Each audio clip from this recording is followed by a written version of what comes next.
Assalamualaikum warahmatullahi wabarakatuh. Perkenalkan, saya Beni Putra Pratama, mahasiswa Pasca Sarjana S2 Program Studi Ilmu Kesehatan Masyarakat, Fakultas Kesehatan Masyarakat, tahun 2025. Di sini saya akan memaparkan terkait dengan rancangan proposal tesis saya yang berjudul Hubungan Tingkat Stres Ibu dan Dukungan Keluarga Terhadap Pemberian ASI Eksklusif di Rumah Sakit Rujukan Tipe A di Provinsi Sumatera Selatan. Selanjutnya, beberapa hal yang akan saya sampaikan terkait dengan rancangan proposal tesis saya adalah latar belakang, rumusan masalah, tujuan, manfaat, ruang lingkup, penelitian terdahulu, kerangka teori, kerangka konsep, definisi operasional, serta metode penelitian yang akan saya gunakan. Di sini, latar belakang dalam penelitian saya, kita ketahui bahwa ASI eksklusif direkomendasikan oleh WHO dan UNICEF. Namun, capaian global baru sampai 48% dan masih jauh dari targetnya, yaitu 70%. Di Indonesia sendiri, cakupannya adalah 70,9%. Sedangkan di Sumatera Selatan, khususnya Palembang, berada pada 65-75%. Namun, keadaan ini belum merata, terutama pada bayi yang membutuhkan perawatan intensif. Kita ketahui bahwa faktor-faktor yang dapat mempengaruhi keberhasilan ASI eksklusif diantaranya adalah stres ibu, di mana stres ibu sendiri terutama itu akan membuat hambat refleks oksitosin, serta ada faktor lain seperti dukungan keluarga melalui dukungan emosional, instrumental, informasi, appraisal. Hal ini yang berpengaruh besar terhadap keberhasilan menyusui. Rumah sakit yang kita ketahui memiliki beberapa tipe, yang dimana rumah sakit rujukan tipe A itu memiliki resiko yang lebih tinggi bila tidak diberikan ASI eksklusif sejak awal. Namun penelitian terkait hal ini belum banyak dilakukan penelitian dan masih terbatas di wilayah Provinsi Sumatera Selatan. Itulah kenapa saya tertarik mengambil tema terkait hal ini. Rumusan masalah yang dapat kita ambil dari latar belakang. Yang pertama, apakah terdapat hubungan antara tingkat stres ibu dengan pemberian ASI eksklusif di Rumah Sakit Tipe A Provinsi Sumatera Selatan? Yang kedua, apakah terdapat hubungan antara dukungan keluarga dengan pemberian ASI eksklusif di Rumah Sakit Tipe A Provinsi Sumatera Selatan? Tujuan penelitian eh, ini adalah ada tujuan umum, di mana tujuan umum penelitian ini mengetahui tingkat hubungan tingkat stres ibu dan dukungan keluarga terhadap pemberian ASI eksklusif di rumah sakit tipe A.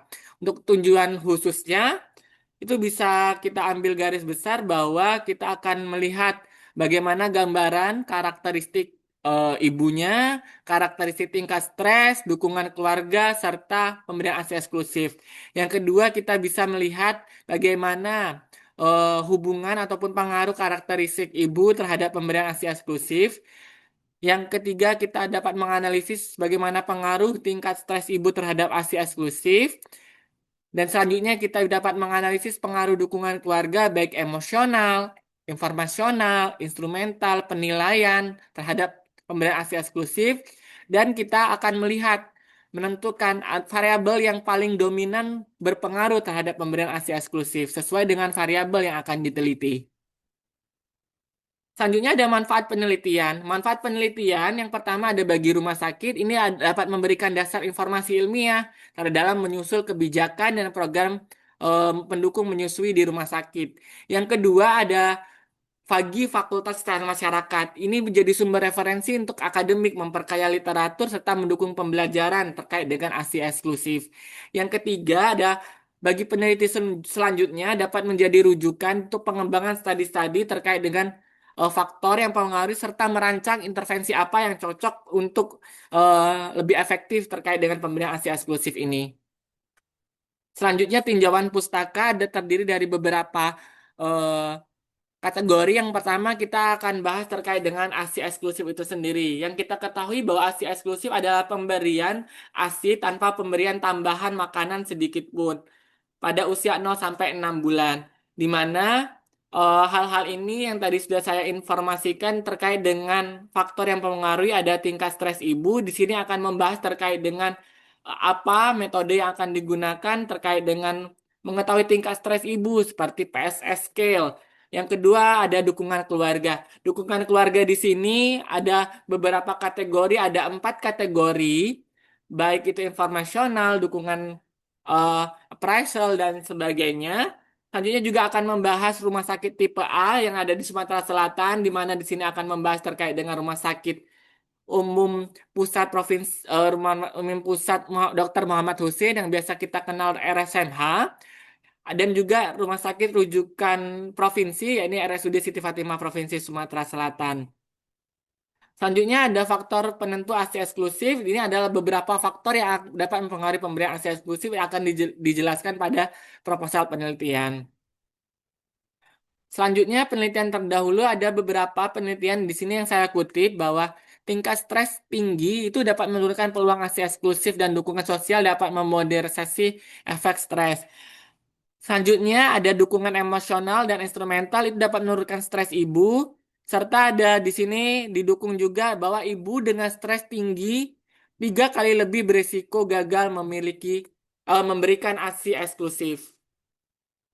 Ini adalah kerangka teori yang dimodifikasi dengan teori Green, itu bahwa dalam pemberian dalam pelaksanaan perilaku seseorang itu dipengaruhi oleh beberapa faktor, yakni ada 3 faktor. Pertama ada faktor predisposisi, yang kedua faktor pemungkin, yang ketiga faktor penguat.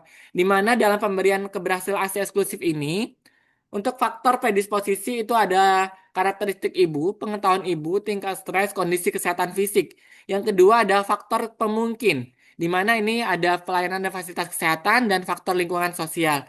Sedangkan faktor penguat itu ada dukungan keluarga dan dukungan komunitas untuk keberhasilan pemberian ASI eksklusif. Selanjutnya adalah kerangka konsep. Kerangka konsep dalam penelitian saya, yang pertama kita bagi kategori besar. Yang pertama kategori karakteristik ibu ada umur, pendidikan, pekerjaan, paritas, dan cara persalinan. Yang kedua ada tingkat stres ibu. Yang ketiga adalah dukungan keluarga yang terbagi menjadi 4 kategori: emosional, instrumental, informasi, dan appraisal yang berpengaruh pada pemberian ASI eksklusif. Selanjutnya definisi operasional. Definisi operasional dapat kita lihat. Yang pertama adalah usia ibu, di mana di sini menggunakan kuesioner.